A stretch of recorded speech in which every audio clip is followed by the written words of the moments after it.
Eu tenho o enorme prazer de, mais uma vez, conversar com o William Lacava, que atualmente atua como Subject Matter Expert da Golder Consulting. E para você, que eu estou tendo o enorme prazer de conhecer agora, o meu nome é Fabiano Almeida. Fala aí, Lacava, como é que você está? Bom, boa tarde a todos. Tudo jóia com você? Tudo bem, Fabiano? Tudo em paz, Lacava? Então, cara, vamos ao que viemos. Hoje eu tenho três perguntas para você. Mas antes de fazer as três perguntas, eu quero cometer um sincericídio aqui para quem nos ouve no Spotify ou nos assiste aqui nas nossas redes sociais. Voltando outro dia de um dos nossos clientes, nas estradas da vida, nela cava, nós estávamos conversando sobre os desafios que, em mais de uma década, nós aí na estrada, juntos, nos deparamos com alguns obstáculos, alguns deles maiores, outros menores, alguns obstáculos físicos, outros políticos, regras de negócio. E num dado momento da nossa conversa, você me vira e solta uma pérola. Fabiano, é como se fosse aqueles quebra-gelos lá do Polo Norte. Cara, eu falei, não, peraí, parem as máquinas. Então, nós precisamos fazer um bate-papo eu e você, Lacava. Então, diante desse cenário, a minha primeira pergunta para você é a seguinte: no seu entendimento, Lacava, como os grandes navios quebra-gelo se relacionam com os princípios da teoria das restrições e a forma com que nós atuamos nos nossos projetos? Bom, Fabiano, muito legal essa provocação, esse bate-papo. E o que que eu vejo, né? Uma primeira grande relação que existe entre o navio quebra-gelo e a teoria das restrições, do meu ponto de vista, obviamente, é que ambos foram projetados para atingir resultados específicos e que dificilmente outras ferramentas teriam a mesma efetividade. Né, especialistas em gerar rotas, novas rotas que muitas vezes foram pouco navegadas, ou seja, né, explorar a restrição.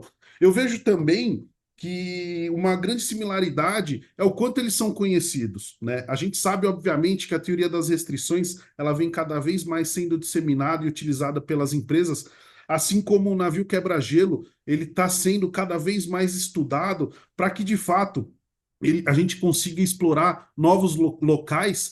E quando eu percebo que a gente acaba utilizando somente aquilo que há de mais conhecido, muitas vezes pode ser que a gente está realmente encarando, né, os nossos gargalos ou as nossas restrições como fatos da vida, né? Você vai se recordar em 2021, estávamos ali no momento de tentativa de aquecimento do mercado, né, globalmente falando, e o canal de Suez teve lá um encalhamento do navio Ever Given, né? E ali, de repente, existiu um caos, né? Todos os projetos, pelo menos eu estava atuando em alguns projetos que tinham importações, vários colegas trabalhando em projetos que começaram a ter a desculpa verdadeira, né, de atrasos de importação devido a essa realidade. E aí, será que, nesse momento, aquela restrição, de fato, deveria ter sido encarada como um fato da vida? Né? E aí eu vejo uma grande similaridade, né, Fabiano? A gente, de fato, trabalhar identificando a restrição. Né? E aí o navio quebra-gelo ele vem justamente para trazer para nós esse o segundo grande passo que a gente acaba sempre utilizando nos nossos projetos, que é de fato explorar a restrição.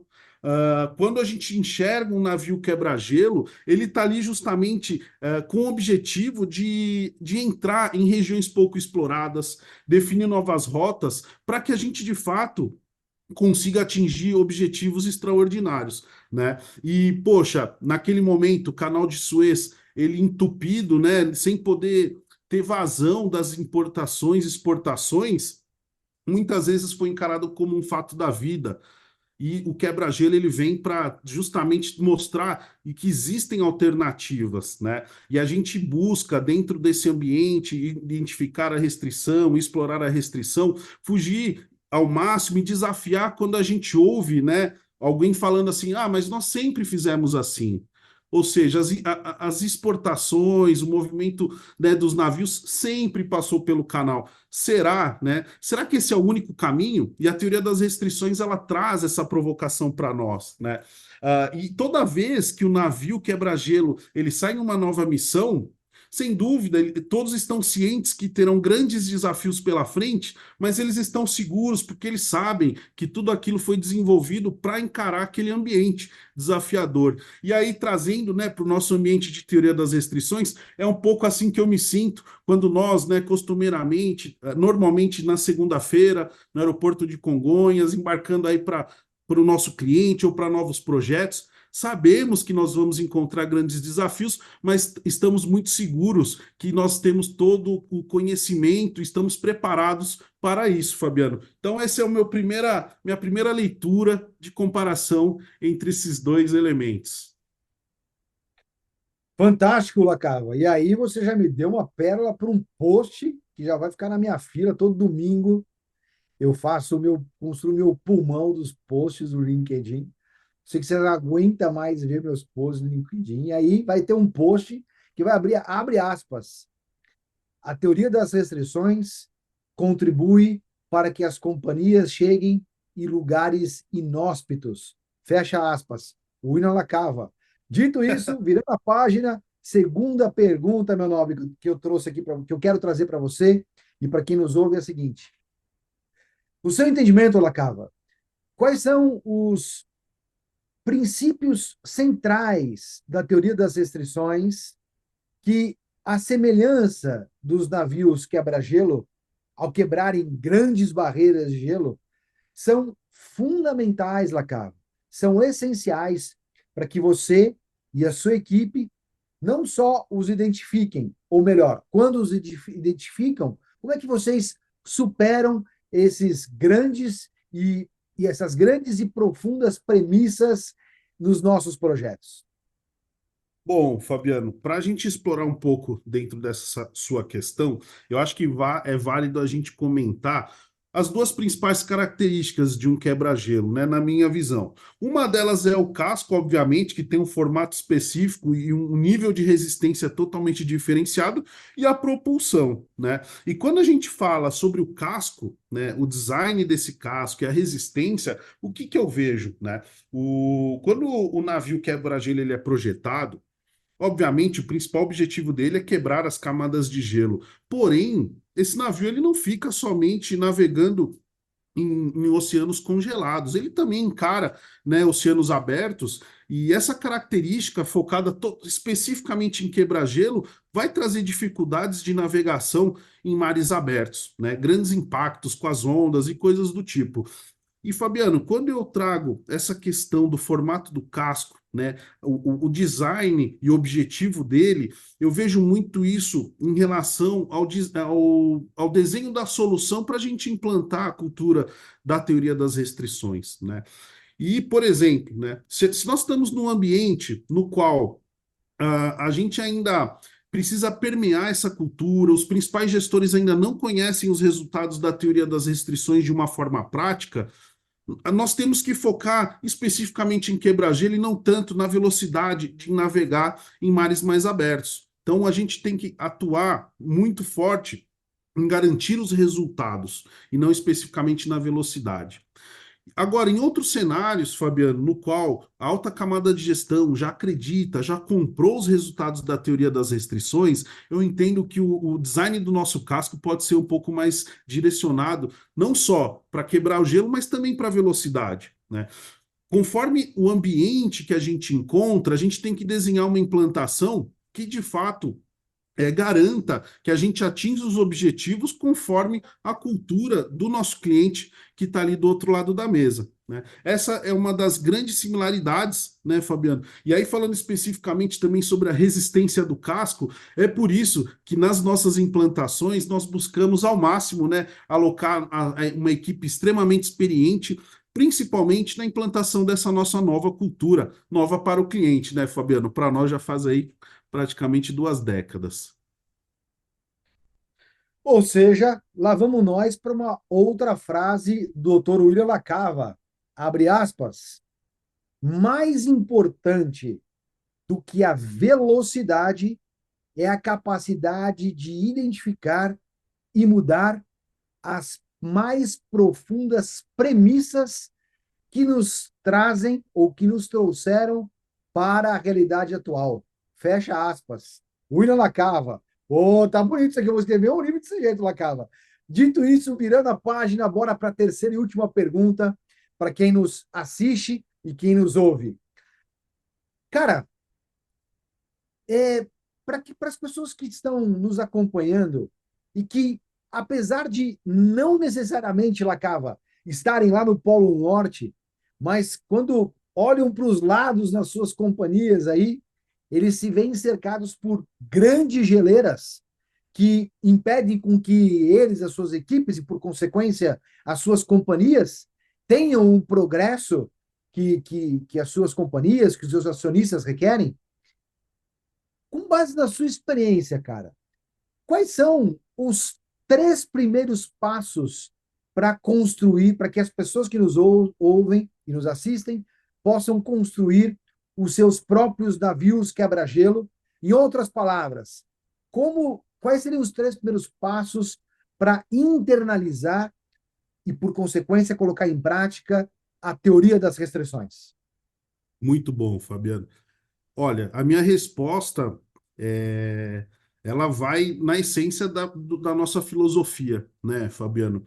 E aí, poxa, quem já domina o assunto vai exercitar aqui comigo.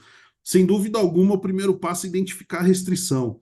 E aí, qual é o nível, qual é a camada de gelo que você quer quebrar? Qual é a espessura? 1 metro, 2 metros, 3 metros?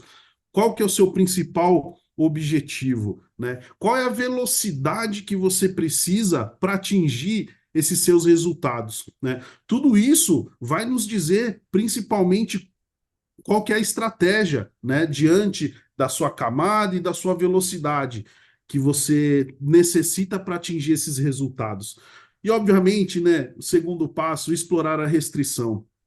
Será que você tem clareza sobre os seus obstáculos, né? Será que você tem clareza sobre aquilo que impede você de atingir o resultado superior? Será que você envolveu as pessoas necessárias para uma solução robusta? Né? Será que essa estratégia, ela de fato explora ao máximo aquilo que te impede a um resultado superior? E aí, com isso, né, trazendo todos esses elementos de explorar ao máximo, trazer as pessoas, eu entendo que a gente passa a ter uma solução mais robusta. E dessa forma a gente garante as entregas dos nossos objetivos. E, obviamente, Fabiano, parar nesses dois passos, a gente sabe que não é por aí. Temos um terceiro passo e muito importante, que é subordinar tudo e todos à restrição. Ou seja, pegue esse seu plano e leve a sua equipe, leve aos seus stakeholders, compartilhe com todos. Não deixe esse plano estático dentro do seu computador ou dentro da sua gaveta. Leve isso a todos para que a gente consiga permear esse novo mindset dentro da equipe do seu projeto. E, obviamente, Fabiano, sabemos que não paramos em 3 passos, tem mais dois outros passos importantes, mas aí eu convido a todos, né, a assistir, a entrar no canal do Fabiano no YouTube, a teoria das restrições na prática, e eu tenho certeza que vocês vão gostar muito dos 2 passos seguintes. Ah, tá vendo? Já tá fazendo jabá meu, tá vendo? É, Já vou ter que te dar comissão, Lacava. É isso aí. Maravilha. E, cara, fantástico aí o seu insight. Muito interessante a forma com que você traz a sua experiência, que é a forma que eu particularmente mais admiro, que é através de perguntas, né, cara?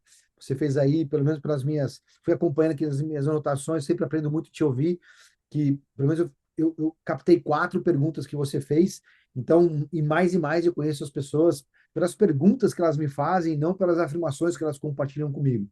Dito isso, meu caro William Lacava, quando o papo é bom, o tempo passa rápido. Então eu quero agradecer imensamente por você compartilhar o seu conhecimento, a sua experiência. Muito obrigado, Lacava. obrigado, até mais. E para vocês que nos acompanham até aqui, não esqueçam de se inscrever em nossos canais. Nós estamos no YouTube, no Spotify, no LinkedIn, onde vocês podem encontrar mais conteúdos e se aprofundar mais e mais na teoria das restrições. Continuem conectados para mais insights valiosos, bebendo sempre água limpa da fonte. Até o próximo episódio.